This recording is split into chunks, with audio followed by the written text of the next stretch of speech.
Bueno, a ver, imaginemos una situación que, por desgracia, pasa mucho más a menudo de lo que parece en el mundo empresarial. Sí, el típico caso de éxito que acaba en desastre, ¿no? Exacto, exacto.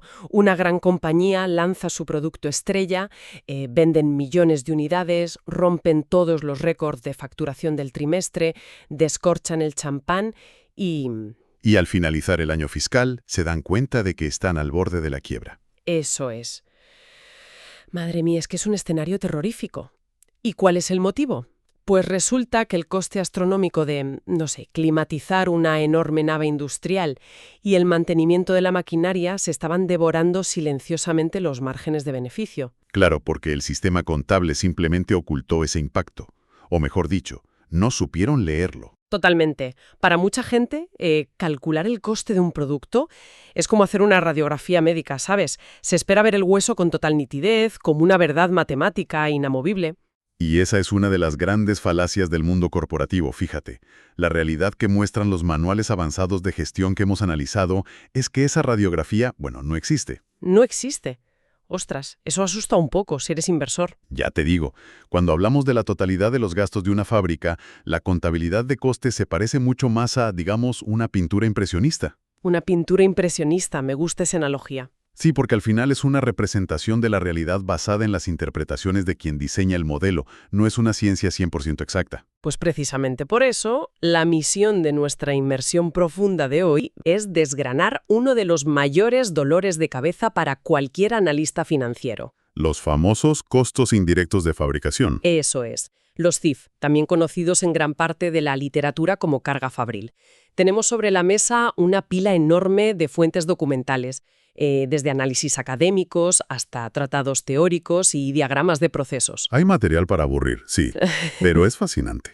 Y el objetivo hoy no es solo entender por qué estos costes estructurales son tan esquivos, sino seguirles la pista, paso a paso. Queremos trazar ese viaje, ¿verdad? Exacto. El viaje que hace un simple recibo de la luz o la nómina de un supervisor, a lo largo de todos los departamentos de la empresa, hasta aterrizar casi por arte de magia en la etiqueta del producto final. Y es un viaje que, ojo, requiere despojarse de esa visión tan rígida y matemática. Asignar la carga fabril exige entender de verdad cómo respira la planta de producción. Claro, no vale solo con hacer sumas y restas en un Excel. ¿Qué va? Los textos que hemos revisado insisten en que este proceso demanda sentido común, un conocimiento exhaustivo de los departamentos y, me hace mucha gracia esto, mencionan la palabra picardía. Sí, lo he visto en las fuentes, la picardía del analista. Me encanta porque humaniza un montón algo que parece tan frío. Bueno, vamos a sumergirnos en la raíz del problema. ¿Vamos allá? Para entender cómo se comportan los costes indirectos de fabricación, primero hay que lidiar con su naturaleza. Los documentos son súper categóricos al separarlos de los costes directos. Claro, es que no estamos hablando de la madera para hacer una mesa, ni del salario del carpintero que la monta. Eso es fácil de rastrear. Exacto. El verdadero enigma surge con un concepto que la teoría llama inviabilidad de apropiación. Menudo nombrecito, ¿eh? Suena súper técnico, sí, pero en realidad es el pilar de todo el problema. La inviabilidad de apropiación significa básicamente que en una fábrica hay un montón de costes que no puedes vincular de forma clara y exclusiva a un solo producto. O sea, es como cuando vas a cenar con amigos, ¿no? A ver, cuéntame. Pues que es muy fácil saber quién paga el filete y quién la ensalada, porque cada uno se ha comido lo suyo. Esos son los costes directos. Pero, ¿cómo dividimos de forma justa el coste de, no sé, las servilletas o la propina o el centro de mesa que todos han disfrutado? Esa es una analogía perfecta. Llevado a la fábrica, pensemos en el seguro de las instalaciones o en la amortización de una máquina que fabrica 3 tipos de productos distintos a la vez. O el personal de limpieza, claro. Sus horas de trabajo no se pueden asignar a un producto específico. Exacto. Las relaciones de productividad de estos recursos, en términos técnicos, son no unívocas. No hay una flecha directa entre el gasto y la unidad terminada. Es decir, que el alquiler mensual de una nave industrial no cambia por arte de magia porque hoy la cadena de montaje haya producido 500 unidades más. Eso es un bloque de coste estático. Flota sobre toda la operación, produzcas mucho o produzcas poco. Pero claro, esto plantea un dilema estratégico brutal, porque si una empresa coge ese enorme bloque de costes fijos y lo divide así, a lo bruto, entre el número de productos fabricados, se puede liar parda. Se desencadena lo que se conoce como la espiral de la muerte. Si la demanda cae un año y fabricas menos unidades, al aplicar esa división simplista, el coste por unidad se dispara artificialmente. Claro, y si el coste se dispara, el departamento de ventas dice, ostras, hay que subir los precios para no perder dinero. Exactamente. Y al subir los precios, ¿qué pasa? Que la demanda se hunde aún más. Es un pez que se muerde la cola. Madre mía. Entonces, para evitar ese colapso, el analista no puede repartir los costes a ciegas. No puede. Debe construir puentes lógicos entre ese gasto estructural y el esfuerzo productivo real. Y ahí es donde la literatura introduce la necesidad de buscar bases de distribución racionales. Bases de distribución. Me parece un término fascinante porque es el momento en el que el analista deja de ser un simple contable y se convierte en una especie de arquitecto. Un arquitecto de la información, totalmente. Ante esa falta de relación directa entre, digamos, la factura del agua y el producto terminado, la empresa diseña un método para que el dinero empiece a viajar por los distintos centros de costos de la organización. Los famosos CECOs. Aquí es donde empieza de verdad el prorrateo, lo que llamamos la distribución primaria o fase 1. Vale, vamos a desgranar esto. ¿Cómo funciona esta primera fase? Pues este primer movimiento consiste en coger esa inmensa bolsa de gastos generales y esparcirla por todos los rincones de la empresa. Como si fuera un sistema de riego, ¿no? Justo. Y para lograrlo se usan parámetros físicos, tangibles, que actúan como esos puentes lógicos que decíamos antes. Parámetros físicos, o sea, cosas que se pueden medir. Exacto. Hablamos de utilizar los metros cuadrados que ocupa cada departamento, o las horas de funcionamiento de las máquinas, la cantidad de operarios o los kilovatios consumidos. Ah, y aquí es donde cobra sentido esa picardía de la que hablábamos al principio. Elegir el parámetro adecuado lo cambia todo. Lo cambia absolutamente todo. Es una decisión crítica. Claro, porque imagínate que un analista decide repartir el gigantesco coste del Departamento de Recursos Humanos usando como base los metros cuadrados. Sería un desastre. Totalmente, porque un almacén ocupa un montón de metros cuadrados, pero igual solo trabajan ahí 2 personas con unas carretillas. Exactamente. Le estarías asignando un coste brutal de recursos humanos a un departamento que apenas tiene personal, creando una falsa ineficiencia. Ostras, es que penalizas brutalmente a ese almacén. ¿Qué peligro tiene elegir mal la base de distribución? Mucho peligro. Genera una ilusión contable y luego la dirección toma decisiones basadas en números que no reflejan la realidad. Bueno, las fuentes dan un ejemplo súper claro de esto. Hablan de una amortización de planta de 10 millones de euros. Ajá, una cifra potente. Sí, y eligen como base los metros cuadrados. Pongamos que hay 1.000 metros cuadrados en total, así que la cuota sale a 10.000 euros el metro cuadrado. Una cuenta sencilla de momento. Exacto. Pues resulta que esto se reparte entre los centros de producción, digamos producción 1 y 2, pero también entre los centros de servicios, como servicio A y servicio B. Y de repente, esos 10 millones están alojados en 4 lugares diferentes, en proporción a su tamaño. Pero espera, aquí es donde esto se pone realmente interesante, y es algo que me choca bastante. A ver, dime. ¿Por qué demonios le asignamos costes a los departamentos de servicios, como el comedor de empleados o el equipo de mantenimiento? Es una pregunta muy lógica. Es que ellos no fabrican el producto final. ¿No es eso dar un rodeo burocrático innecesario? ¿Por qué no tirar todo ese dinero directamente a las máquinas que fabrican y terminamos antes? Lo verdaderamente fascinante aquí es que llevar a cabo ese atajo destruye por completo la visibilidad de tu cadena de valor. ¿Cómo que la destruye?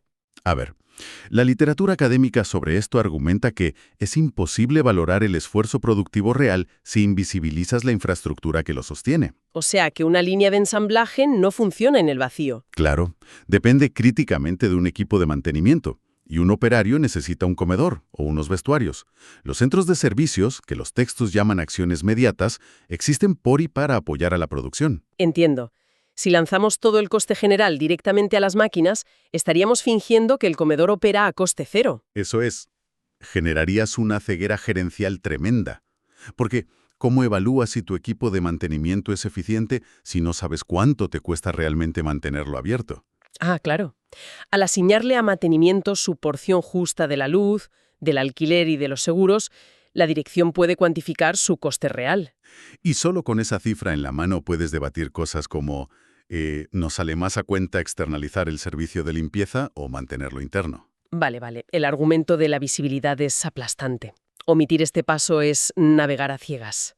Así que ya hemos hecho la distribución primaria y hemos regado los costes por toda la geografía de la empresa. Exacto. Todos los departamentos cargan ahora con su porción de la estructura. Pero el dilema sigue ahí, porque la empresa no vende raciones de comida del comedor, ni vende horas de los mecánicos. Vende un bien físico. Y por eso, el dinero no puede quedarse atrapado en las áreas de servicio. Llegamos entonces a la fase 2, la distribución secundaria. Hay que vaciar esos saldos y empujarlos hacia donde realmente se transforma el producto. El objetivo de esta etapa es tajante. El saldo final de cualquier departamento de apoyo debe quedar exactamente a 0. Se vacían por completo. Y al examinar cómo hacen esto las empresas, los manuales presentan distintos métodos. Y fíjate que la elección refleja un debate interesantísimo sobre la precisión matemática frente a lo que cuesta obtener esa información. Totalmente. El mecanismo más rudimentario que mencionan es la asignación directa. Sí, que es básicamente coger todo el coste del departamento de mantenimiento y lanzarlo en línea recta sobre los departamentos de producción. Exacto. Se usa una base, como por ejemplo las horas de reparación que ha necesitado cada línea de montaje. Y listo, sin complicaciones. Es como abrir un grifo que vierte agua directamente en 2 vasos principales. Limpia los saldos de forma inmediata. Y, supongo, a nivel administrativo es súper barato de implementar. Es su gran ventaja. Pero claro, ese grifo directo ignora la realidad física de la fábrica. Porque los departamentos de servicios también se ayudan entre sí, claro. Eso es. Es muy probable que los de mantenimiento hayan arreglado las neveras del comedor. Al usar el método directo, el sistema finge que ese apoyo cruzado jamás ocurrió. Y le cargas todas las horas de los mecánicos exclusivamente a las espaldas de los productos que salen de la fábrica. ¿Es un poco injusto? Bastante. Lo cual nos lleva a la alternativa que los teóricos llaman base no recíproca, o método escalonado. El método de la cascada. Me encanta esta analogía. Sí, porque el modelo intenta imitar la realidad con mucha más fidelidad. Imagina que el caudal del departamento de mantenimiento no cae de golpe a los vasos finales, sino que primero vierte una parte en una pequeña fuente intermedia. ¿Qué sería el comedor? Exacto. Y esto ocurre porque el denominador matemático cambia. Se suman las horas que los mecánicos dedicaron al comedor y el coste total se fragmenta. O sea, de repente, el comedor no solo soporta su propio gasto original de la fase 1, sino que recibe una avalancha de costes de mantenimiento. Su saldo se infla considerablemente, sí. Y solo entonces el comedor, ya superabultado, procede a vaciarse hacia las líneas de producción, usando otra base como podría ser el número de operarios que comen en cada sección. Es un mecanismo mucho más refinado, pero plantea una pregunta importante. ¿Si merece la pena tanto esfuerzo contable? Justo. Mapear cada interacción interna, medir cuántas horas pasa un técnico en el comedor. Requiere unos sistemas informáticos robustos y muchas horas de análisis. ¿Hasta qué punto justifica esa pureza matemática el follón administrativo que conlleva? Esa es la eterna tensión. Existe incluso un método recíproco, que mediante ecuaciones algebraicas complejas resuelve el bucle de que mantenimiento apoya al comedor, pero el comedor también da de comer a los de mantenimiento. Madre mía, sistemas de ecuaciones para repartir la luz, qué locura. Por eso muchas empresas optan por el método escalonado. Es un compromiso pragmático para no sufrir parálisis por análisis. Vale. Asumamos que la empresa no se ha vuelto loca con las matemáticas y ha logrado vaciar todos los centros de apoyo con éxito. La cascada ha terminado. Ya tenemos toda la carga fabril alojada en los centros de producción. Pero ojo, que aún falta un paso crítico. Sabemos cuánto cuesta mantener en marcha el departamento de ensamblaje todo el año, pero seguimos sin saber cuántos céntimos de esa estructura le tocan al producto físico que yo voy a comprar en la tienda. Y ese es el eslabón definitivo, la fase 3 o distribución terciaria. El aterrizaje final. Exacto. Hay que conectar esa montaña de euros acumulada con la unidad tangible. Y para dar este salto, el analista suele observar el recurso más crítico, el tiempo. Claro, por eso las bases finales suelen ser tasas apoyadas en las horas máquina o en las horas hombre que el producto pasa dentro de ese departamento. Así es. Supongamos que en producción 2 hay acumulado 5,5 millones de euros, tras toda la cascada. ¿Vale? Y el analista calcula que esa línea trabajará 100.000 horas este año. Al dividir, obtienes una tarifa, un peaje, digamos 55 euros por hora. O sea, si un lote de productos requiere pasar 10 horas ahí dentro, ¡pam!, Se le inyectan de golpe 550 euros de costes indirectos. Que se suman al coste de los materiales directos y la mano de obra directa que ya tenían. Pero espera, aquí veo un riesgo enorme de crear subsidios cruzados si te equivocas de base. El riesgo es altísimo.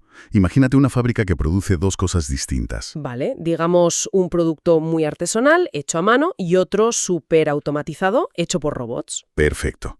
Si la empresa decide volcar esos millones acumulados usando únicamente las horas hombre como base de reparto, ¿qué pasa? Pues que el producto artesanal, como usa muchas horas de personas, se comería casi toda la carga fabril. Exacto. Estaría pagando la amortización, la electricidad y el mantenimiento de los robots que ni siquiera usa. La rentabilidad, artificialmente barato. Y la dirección, al ver esos números, podría decir, oye, cancelamos la línea artesanal que da pérdidas y vamos a tope con el producto robótico. Sin darse cuenta de que el producto robótico está perdiendo dinero real porque sus costes estaban ocultos en el otro. ¡Qué desastre!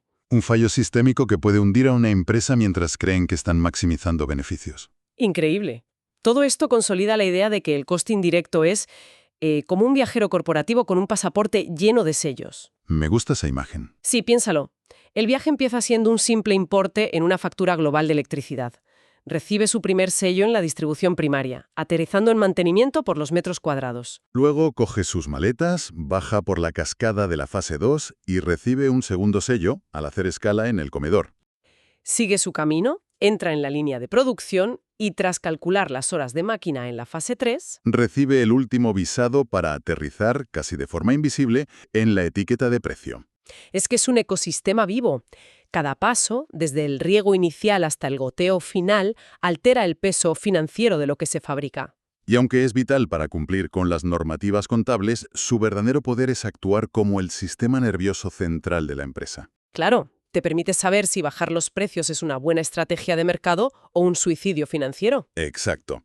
Bueno, a lo largo de este análisis a fondo, hemos desgranado un proceso que, oye, a simple vista parece árido, pura contabilidad. Pero que esconde una ingeniería brillante detrás. Hemos visto cómo la carga fabril es esquiva por esa inviabilidad de apropiación. Hemos atravesado el sistema de irrigación de la distribución primaria, que fuerza a las empresas a minar el coste real de su infraestructura. Hemos vaciado los servicios en la secundaria, debatiendo si compensa el follón matemático de la cascada frente al atajo del método directo. Para terminar en ese aterrizaje definitivo sobre el producto, que es lo que dicta su viabilidad comercial. Y habiendo recorrido todo este trayecto lleno de fórmulas y tasas, es imposible no volver a esa imagen inicial de la pintura impresionista. Es que encaja a la perfección. Todo el andamiaje que sostiene el precio de las cosas, activas. ¿Usamos metros cuadrados o usamos operarios? ¿Cascada o directo? Y eso nos deja una reflexión final muy potente para quienes nos escuchan.